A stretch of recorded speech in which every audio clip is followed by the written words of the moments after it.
आपण जे नवभारत agro इंडस्ट्रीजचे product वापरता आजपर्यंत तुम्ही शेतकऱ्यांना जे आपण प्रॉडक्ट केले त्याबद्दल शेतकऱ्यांना कसे रिझल्ट वगैरे कसे आले त्याबद्दल जरा सांगा. नमस्ते, मी गणेश यादव, श्री गणेश कृषी भंडार गणेशगाव प्रोप्रायटर.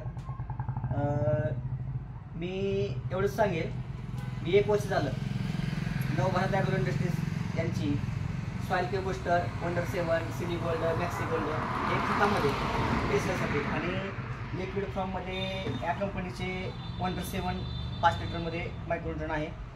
हे फ्रूट एक्सरसाइजसाठी देतो आहे. हे विश्वास टॉनिक आहे सध्यासाठी. मॅक्स हा प्रोडक्ट आपण मुलीच्या वाढीसाठी देतो आहे. ऑर्थोशीलचा पण रिझल्ट एकदम बेस्ट आहे हा प्रोडक्ट सिलिकॉन. आणि आता कंपनीने जी वसुंधरा KMB PSB ह्या नावाने जी बायो फर्टिलायझरची रेंज चालू केलेली आहे, त्यातल्या PSB आणि KSB मी स्वतः माझ्या शेतावरती वापर करून बघितलेला आहे. माझ्या डाळिंबाच्या बागेसाठी हा मी KSB आणि PSB वापरला आहे. तर ह्याचा एकदम जबरदस्त रिझल्ट मला साईज आणि चकाकी किंवा मुलीच्या वाढीसाठी असेल या सर्व गोष्टींमध्ये मला ह्या कंपनीचा हा फायदा झाला. हे प्रोडक्ट आवर्जून वापर करावा.